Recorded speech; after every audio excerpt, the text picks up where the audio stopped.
Hello everyone, this is Tavleen Kaur here and welcome to my channel. So students, we are back with few more rules of nouns number. आज देखते हैं कुछ और interesting rules which are very important again from your examination point of view. So let's go through these rules. Let's see the next rule, rule number 5, because we have done 4 rules yet. So अभी देखते हैं हम rule number 5 क्या कहता है. देखिए, rule number 5 कहता है आपको मुझे याद रखने के लिए एक टर्म को याद रखनी है जिसका नाम है कंपाउंड नाउन.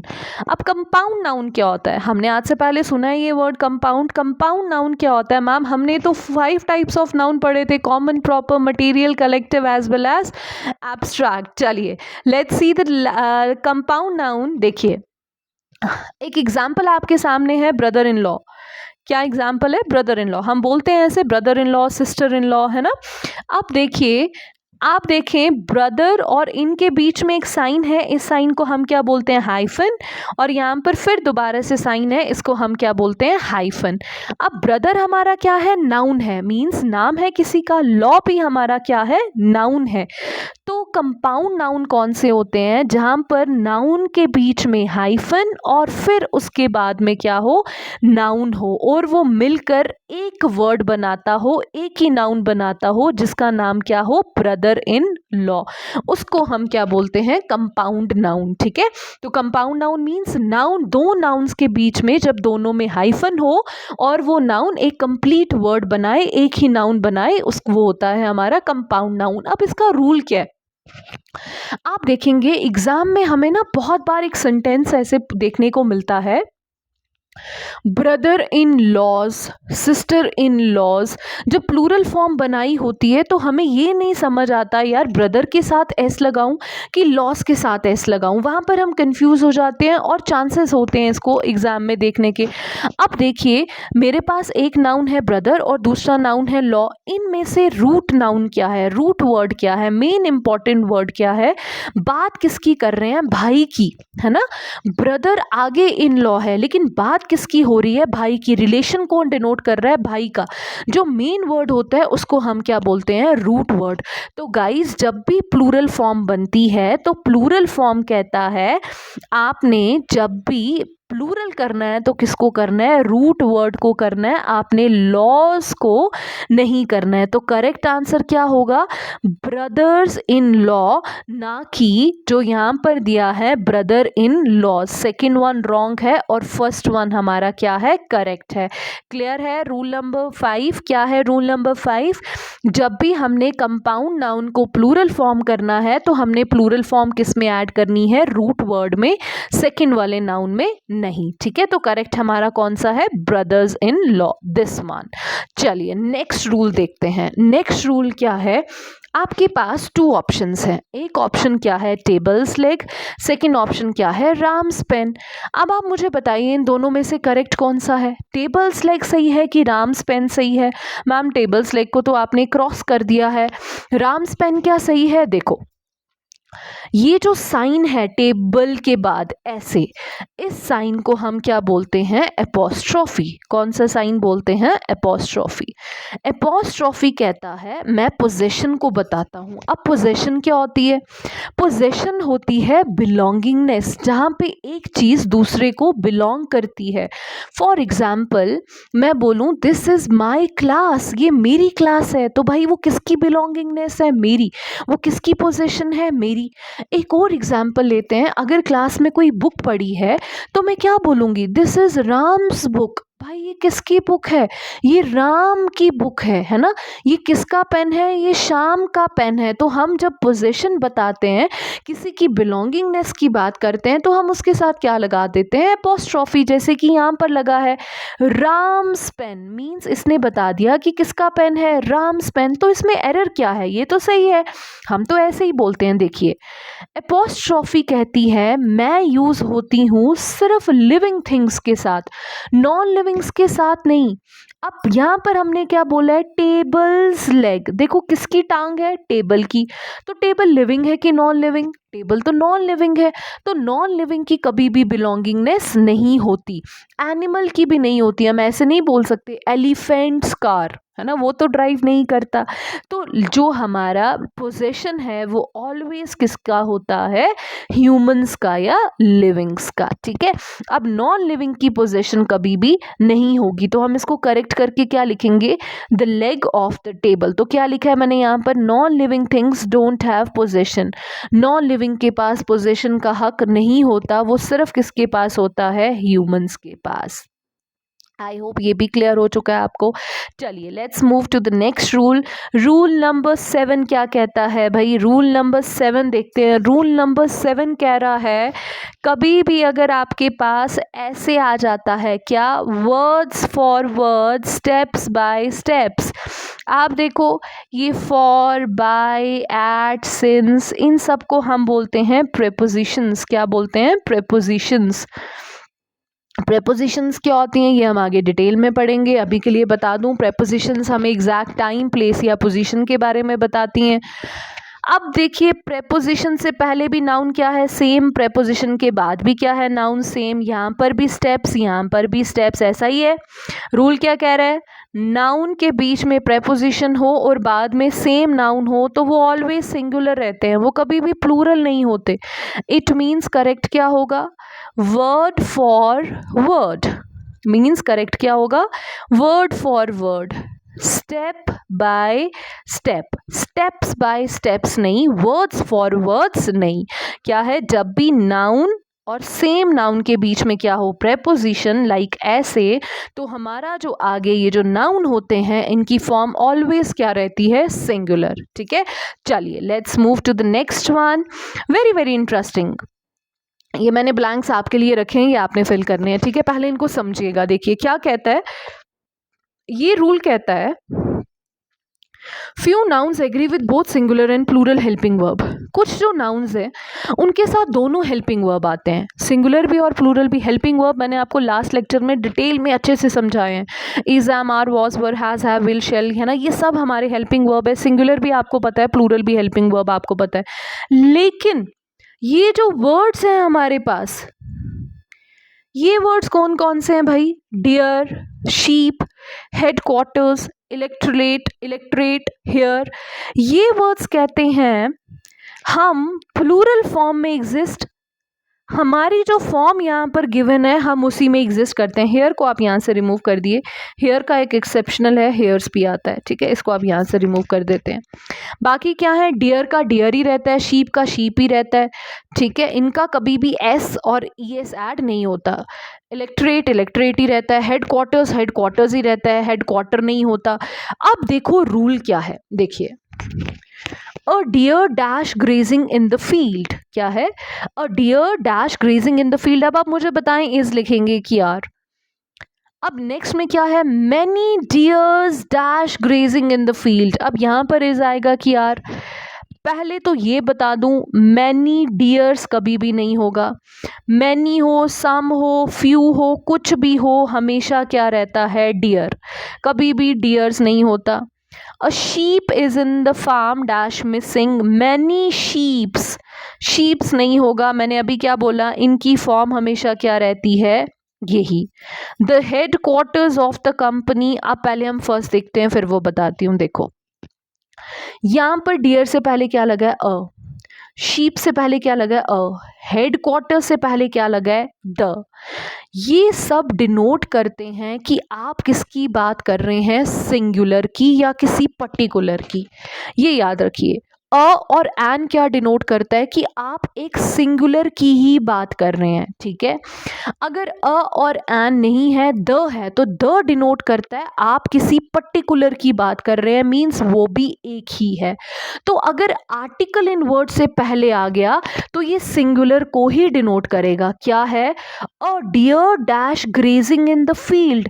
अ डियर सिंगुलर है ना, तो क्या आ जाएगा, a deer is grazing in the field. Next देखो, मैनी डियर, बहुत सारे डियर, तो अब क्या आ जाएगा, मैनी डियर आर। जब आर्टिकल नहीं लगेगा तब आप इनके साथ क्या लगाएंगे, आर। अब नेक्स्ट आप खुद बताइए, अ शीप सिंगुलर है तो क्या आएगा, a sheep in the farm is missing many sheep. Sheeps नहीं, मैनी है तो शीप ही है, many sheep in the farm are missing. Next देखिए, the headquarters of the company, the headquarters particular है, एक ही है, is in Jaipur. The headquarters of many, देखो भाई यहाँ पर एरर है, क्या है, मैनी है। मैनी मीन्स बहुत सारे, लेकिन मैंने आपको बोला द डिनोट करता है पर्टिकुलर, तो यहाँ पर द नहीं आएगा, तो क्या आएगा, headquarters of many MNCs multinational companies are in Jaipur. अब ये क्या हो गया, प्लूरल। क्लियर हुआ, क्या है, जब भी अ एंड द लगा होता है तो मीन्स आगे हमने क्या यूज करना है, सिंगुलर। लेकिन इन वर्ड्स की प्लूरल फॉर्म नहीं होती, deer deer, sheep sheep, headquarters headquarters. ठीक है, अब ये आपको याद रहना चाहिए, इंपॉर्टेंट है। चलिए नेक्स्ट देखते हैं हम, yes very very important. Okay जी, चलिए इस रूल पे आते हैं। यहाँ पर बहुत सारे बच्चों को कन्फ्यूजन होती है, मैक्सिमम मैंने स्टूडेंट्स को देखा है यहाँ पर कन्फ्यूज होते हुए, मैम यहाँ पर क्या आएगा, कुछ समझ नहीं आ रहा। आई बॉट 2 डजन एप्पल सही है, आई बॉट 2 डजन सही है, I bought a dozen apple सही है, क्या सही है? इसके लिए आपको एक शॉर्टकट ट्रिक बता देती हूँ। वो ट्रिक अगर आपने यहाँ पर याद रख ली, आपके लिए ये सेंटेंस को सॉल्व करना बहुत ही ज़्यादा ईजी हो जाएगा। देखो क्या है, पहले तो ये वर्ड याद रखो, क्या है, डजन, 1000, 100, 10,000, 10 मिलियन, मिलियन, कुछ भी हो, ठीक है, कोई भी टर्म हो, क्या है, ये वाले नंबर्स, डजन, 100, 1000, याद रहेगा, डजन, 100, 1000, कुछ भी। अगर रूल कहता है, ट्रिक सुन लो, ट्रिक समझना क्या है। ट्रिक कहता है डजन से पहले अगर ये लगा है, डजन, 100, 1000 से पहले अगर ये आ रहा है, क्या, 1, 2, 3, 4, 5, 6, कुछ भी, ठीक है, कौन से वर्ड्स हैं, 1, 2, 3, 4, 5, 6, कुछ भी, फिर आप उसके आगे ना तो एस लगाओगे ना तो ऑफ लगाओगे। ये क्लियर हुआ? क्या कह रहा है, डजन, 100, 1000 से पहले अगर अ है या 1 है या 2 है या 3 है, आप डजन के साथ ना तो एस लगाओगे, फिर डजन्स नहीं होगा, फिर डजन ही रहेगा और ऑफ भी नहीं आएगा उसके बाद। अब नेक्स्ट समझो, ये रूल समझना, ये भी बहुत इंपॉर्टेंट है। ये क्या कह रहा है, या तो अगर, देखो मैंने टिक किया है, क्या, अगर तो ये आ रहा है 1, 2, 3, 4, फिर ये नहीं आएगा, क्या नहीं आएगा, एस और OF। अगर तो ये आ रहा है डजन्स ऑफ है, फिर 1, 2, 3 नहीं आएगा। लेकिन दोनों में से कोई एक चीज होनी जरूर होनी चाहिए, ऐसा नहीं है कि दोनों ना हो, 1, 2, 3 भी ना हो और आगे एस और ऑफ भी ना हो, वो सेंटेंस भी आपका क्या हो जाएगा, रॉन्ग। क्या है, अगर 1, 2, 3 है, फिर आगे एस और ऑफ नहीं होना चाहिए, क्रॉस। अगर एस और ऑफ है तो डजन से पहले 1, 2, 3, 4 नहीं होना चाहिए। अब एग्जाम्पल के साथ हम इसको अंडरस्टैंड करते हैं, कैसे। एग्जाम्पल देखिए, क्या है, एग्जाम्पल है, आई बॉट, क्या है, आई बॉट 2 डजन एप्पल्स। चलिए देखते हैं, अब यहाँ पर हमारे पास क्या आ गया, 2 है ना, 2 आ गया। अब 2 के बाद हमारे पास क्या है, डजन, डजन, ठीक है, मीन्स डजन के साथ अब 2 लग चुका है पहले, 2 के बाद हमारे साथ ना एस होना चाहिए ना ऑफ होना चाहिए, तो डजन के साथ ना ही एस है, डजन्स नहीं है। नाउन नहीं देखना आपने, डजन को देखना है सिर्फ, डजन के साथ एस भी नहीं है और ऑफ ही नहीं है, इट मीन्स ये सेंटेंस हमारा क्या है, सही है। आई बॉट 2 डजन एप्पल, सही है। नेक्स्ट देखो, आई बॉट 2 फिर से लग गया ये वाला रूल। अब लेकिन डजन के साथ क्या लग गया, एस। अब डजन के साथ क्या लग गया, एस। रूल कहता है अगर 2 लगा है तो फिर आगे एस नहीं आएगा भाई, इट मीन्स ये सेंटेंस हमारा क्या हो गया, रॉन्ग। अब थर्ड देखते हैं, थर्ड क्या आ गया, आई बॉट अ डजन, अ आ गया, आगे क्या है, डजन, क्या इसके साथ एस है, नहीं है, क्या ऑफ है, नहीं, इट मीन्स ये सेंटेंस हमारा क्या हो गया, सही। I bought a dozen apples, मैंने डजन एप्पल्स लिए, सही है। नेक्स्ट देखो, आई बॉट 2 आ गया, सही है, डजन है, सही है, एस तो नहीं है लेकिन इसके साथ क्या आ गया, ऑफ, ये गलत हो गया। 2 भी है और आगे ऑफ भी है, दोनों में से एक ही चीज़ होनी चाहिए, या तो 2 होना चाहिए या तो ऑफ होना चाहिए, ये गलत हो गया। नेक्स्ट देखते हैं, आई बॉट 2, इसके साथ डजन्स के साथ एस लग गया, ये भी गलत हो गया भाई। नेक्स्ट देखो, आई बॉट डजन मीन्स इस डजन से पहले ना तो अ है ना तो 1 है ना तो 2 है ना तो 3 है, और डजन के बाद ना तो ऑफ है ना तो एस है।